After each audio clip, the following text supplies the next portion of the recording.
What is poppin' YouTube? Bringing you some must-sell players right before the NFL draft. Player number one is going to be Nico Collins. And we talked about Nico Collins a few weeks ago when the Stephon Diggs trade happened. And at the time, we did say, hey, you know what? He's potentially going to be a sell. Depending on how low he drops, he could be a buy. Now, we are a few weeks removed from that Stephon Diggs trade. And when we look at Nico Collins on Keep Trade Cut, he dropped down to the wide receiver 18. Really, he almost gained a spot over the last 3 to 4 weeks. Now, I know a lot of people are excited because this is the last year of his deal in the Houston Texans. So there is some room for optimism about where he potentially signs. But when he was the absolute alpha for the Houston Texans, and now you add in Stephon Diggs, you got Tank Dell coming off of that injury, Nico Collins right now is sliding in between some guys like Michael Pittman Jr., T. Higgins, DJ Moore, Devontae Smith, Romo Dunze, where if I have Nico Collins on my Dynasty team, I might like to explore my options. I mean, he did finish, of course, wide receiver 7, 17.4 fantasy points per game, 16.2 yards per reception, 8 total receiving yards. We look at everything like wide receiver 24 on targets, wide receiver 29 on target share, wide receiver 29 on air yards, wide receiver 38 on air yard share, and wide receiver 26 on deep targets, wide receiver 10 on target quality because CJ Stroud can absolutely dime the ball. And like we said, wide receiver 7 on a fantasy points per game basis. So with him having such a high fantasy points per game this last year, I think a lot of people are kind of just expecting, hey, like you're adding Stephon Diggs, you add Tank Dell, you're just not going to be able to double team Nico Collins, so he should still be able to get his. But when we're talking about a guy that only had a 22.7% target share, and that was with Tank Dell being injured a little bit this season, then we add in Stephon Diggs, who is a target share monster. It makes me a little bit worried that maybe that target share goes down to somewhere around 18 to 19%, best case scenario. And where is that actually going to leave Nico Collins off? So when we're looking at some recent trades that have gone down for Nico Collins, we can just give you some examples like Devontae Chain for Nico Collins straight up. If you need a running back, could see that being worth it for you. We have Nico Collins for DK Metcalf and a second round pick straight up. I know Nico Collins on Keep Trade Cuts like a few spots higher, but the ability to pick up that 2025 second, I think that's a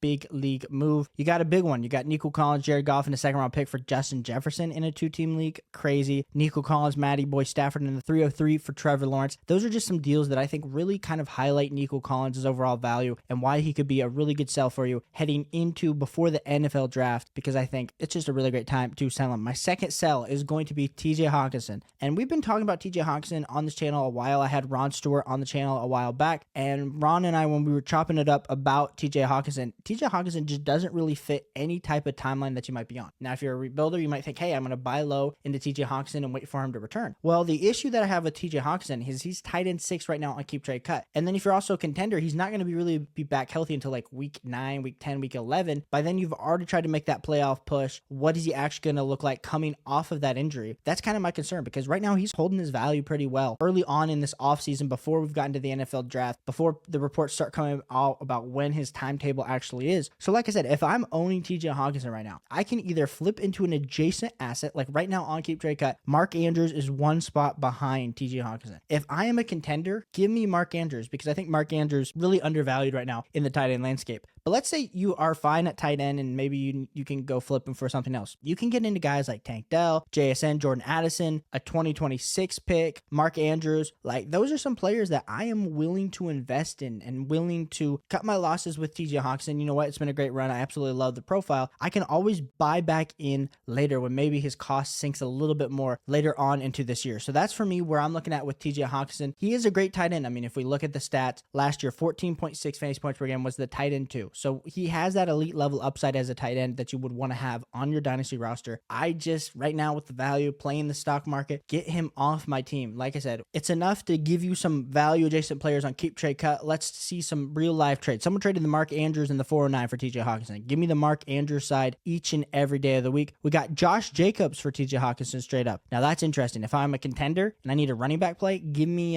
Josh Jacobs over TJ Hockenson. Then we got Zay Flowers in a second for TJ Hockenson. Like we just talked about how pretty much TJ Hockenson is in that exact range. Plus you're getting a second. Plus you're getting an asset that's not already hurt. I know Zay Flowers, all these kind of year 2 wide receivers, the Jordan Addisons, the JSNs, the Rashee Rices, the Zay Flowers, they've kind of started to dwindle. The wide receiver bubble might be potentially be breaking here soon. I like that deal. So like I said, there are some really good deals out there if you need to get off of TJ Hockenson. I just think he's a sell currently at this current moment in the Dynasty landscape. My third must-sell player is going to be Kenneth Walker. And I think I've become the Kenneth Walker hater channel in the YouTube space. case, but I think that's warranted. But the thing is with Kenneth Walker, RB10 right now, over the last 3 months, he really hasn't lost any value in just being the RB10. When we're talking about he's behind Saquon, behind Travis Etienne, but he's ahead of guys like Josh Jacobs, James Cook, Rachaad White. And where's the overall upside with Kenneth Walker in this offense? Because we do know Kenneth Walker, Seattle does get this new head coach. So for Kenneth Walker, we've seen 13.5 fantasy points per game in his rookie season, 13.3 fantasy points per game, RB20 in his second season. Where is this league-winning upside for Kenneth Walker? I know he was drafted in the second round. I know he was a Heisman finalist when he was with Michigan State. Absolutely electric level running back, but he is 23 years old, will be turning 24 this year. So when we look at him in his overall, where are we looking at his projection? Is he ever going to actually achieve like a high-end RB type season? And with Zach Charbonnet playing behind him, I just don't think so. They invested so heavily in Zach Charbonnet. Now, I know that was a different coaching staff regime, but RB24 on a snap share last year, RB14 on an opportunity share, RB15 on carries. Like, it's not like he was some RB25, RB22 on carries. Like, he was a top 15 back in the carry department, but yet he still can't put up anything higher than an RB20 season. So that's the part that worries me a little bit with Kenneth Walker. And that's why when we're looking at guys, like if you need to flip into another running back, there's some decent running backs around him, but even better, you never want to be buying running backs right now in this time of year. We always talk about that. If you play Dynasty Fantasy Football and you can get maybe some good bargain deals done, cool. But usually I'm not typically trying to buy running backs, so I understand you're probably going to say, Caleb, this is like, of course a must sell. But when we're talking about guys around him, Mark Andrews, if I need a tight end, flip me into Mark Andrews. Could I get into a guy like George Pickens, even though I don't like George Pickens a ton? Could I tear down from Kenneth Walker to Josh Jacobs and maybe pick up a second for someone that absolutely loves some Kenneth Walker? Those would be potentially deals that I would be looking to do. But enough about deals that I would be doing. What are some deals that have gotten done? We have Kenneth Walker for Aaron Rodgers and Derrick Henry in a 2-quarterback 12-team start 11. Now, Derrick Henry, definitely aging asset. Kenneth Walker worth a little bit more. So Kenneth Walker is technically the most valuable asset in this deal. But if you needed a QB2 or QB3, picking up Aaron Rodgers there is absolutely great. You got Breece Hall for Kenneth Walker, George Pickens in the 412. I think this is the kind of deals where you're able to get these absolutely studs at the top. These are the deals that I would absolutely love to do. Brian Robinson, Calvin Ridley in the 111 for Kenneth Walker in the 201. Like, if you need to kind of break up Kenneth Walker into a few different assets, I think that those are deals that you're going to be able to do. Kenneth Walker is a must sell for me. Let me know what you think of Kenneth Walker down below and if you agree with me. My fourth sell is going to be Isiah Pacheco. And I hear you. We just talked about Kenneth Walker. We just talked about how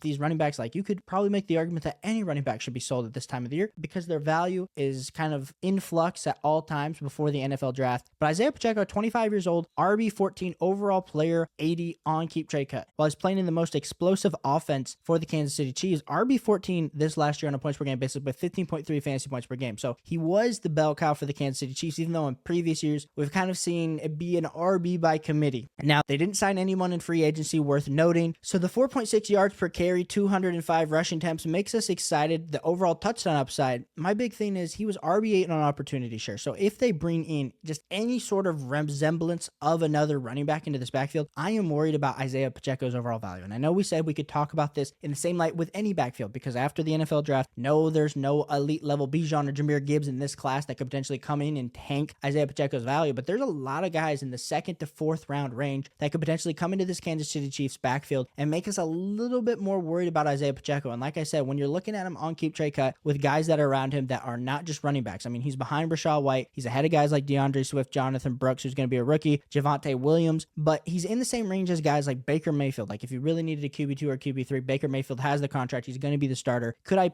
add a piece to get up to like a Rachaad White, who even if the Tampa Bay Bucks bring in someone, that would be a deal. Could I flip Isiah Pacheco for Mr. Deshaun Watson? Like I said, if you need a quarterback, I think those two options are a little bit safer because we know that nothing's going to be happening to them compared to something that could potentially kind of impact Isiah Pacheco's overall value. When we look over here at Dynasty Daddy, can look at a few different trades here. We got Isiah Pacheco for J-Mo and J.K. Dobbins. Like, if that's what's the offers that you're getting, then just hold on to Isiah Pacheco. But if you can get like this deal where it's Isiah Pacheco and Alec Pierce for Rashee Rice in a 2026 round 3 pick, I know there's everything in flux with Rashee Rice right now. I still would prefer to get into that wide receiver. We look at like the 110 for Isiah Pacheco and a 2-quarterback. Like, in this class, the 110, we're talking about that potentially being a guy like a Ladd McConkey, or potentially maybe that's Brian Thomas Jr., depending on where these quarterbacks land. I think that's a pretty fair value to be had with Isiah Pacheco. We go to Jaylen Warren on Isiah Pacheco to trade up for someone like a Josh Jacobs. We're confident in Josh Jacobs that maybe the Green Bay Packers, draft someone, but we've seen that the Green Bay Packers, they can deal with having a backfield committee. Not that worried about Josh Jacobs here, but like I said, those are some deals for Isiah Pacheco. Let me know if you think Isiah Pacheco is a must sell. I know we talk about all running backs backs being a must sell, but I absolutely love that. If you can get some Isiah Pacheco, get him off your roster, either upgrade that running back position, get some more depth, or go flip out into like a wide receiver, tight end, or even potentially QB. And my final must sell player for Dynasty Fantasy Football heading up into the NFL draft is going to be Mr. Chris Godwin of the Tampa Bay Buccaneers. And this one's a painful one for me. I haven't talked about Chris Godwin a ton here in the Dynasty season. And Chris Godwin's someone that when I started playing Dynasty football was literally in my second year when Chris Godwin went absolutely bananas with Jameis Winston, Mr. 30 for 30 himself. And Chris Godwin just never really has been able to reclaim that wide receiver 2 throne that he had back in 2018. But he's had some decent days when Tom Brady kind of came into town. 15.9 fantasy points per game was a wide receiver 15, 17.3 in 2021, wide receiver 7, but wide receiver 15 in 2022, and then wide receiver 34 in 2023. And in 17 games played, 131 targets, 83 receptions, 1,000 yards, 12.3 yards per reception, 2 receiving touchdowns. It just wasn't great for Chris Godwin this last year. And really, when we looked at what happened, Baker Mayfield came in, and there was the concern that, of course, there was going to be the quarterback downgrade, Baker Mayfield going from Tom Brady. But the thing is, Mike Evans was still able to produce in this offense. Rachaad White had one of his best seasons ever, and Chris Godwin kind of was just an average dude. I mean, air yards, 1,100 yards, still had 1,000 receiving yards, but wide receiver 21 on a target share, wide receiver 18 in targets, wide receiver 16 in routes run, wide receiver 21 in route participation, wide receiver 15 in receptions. I mean, it's not like the guy was a wide receiver 30 in receptions. There was just no, and he was wide receiver 17 after yards after catch.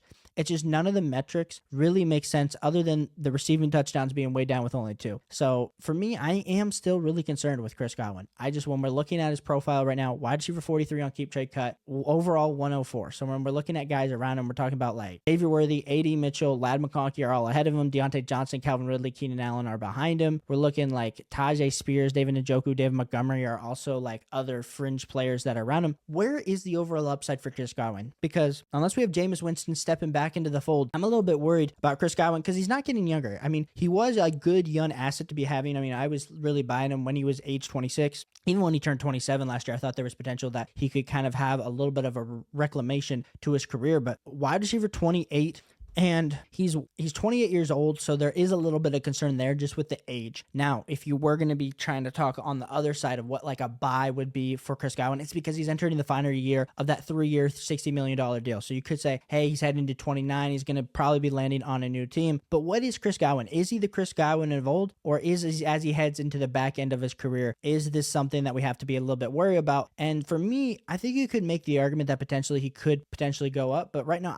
I'm looking to sell some Chris Godwin if I can get out of him for a good price. When we're looking here on Dynasty Daddy, what are some trades that people have done? Like someone traded a 2025 second for Chris Godwin. Chris Godwin in the 201 for Rashee Rice, Jacoby Myers. That's an interesting one. 101 for Bijan Robinson and Chris Godwin. 2026 round 1 pick for Chris Godwin in the 305. Like Chris Godwin in the 212 for DK Metcalf. Like a lot of people just aren't looking at Chris Godwin as that type of dude. 209 for Chris Godwin. So you might be like, Caleb, he should be a buy low. But if this is how we're already starting to view him in the Dynasty community, it's going to take a huge monster season and then him landing in a great landing spot next year for free agency for us to be serious about Chris Godwin and his overall value. So let me know what you think of Chris Godwin down below. Let me know what you think of these other sales. I appreciate you guys all so much for the support. We did hit 2,000 subs, only up from here. So I appreciate you guys all so much. Hit that like button and subscribe button if you haven't already. And I'll catch you on the next one. Peace.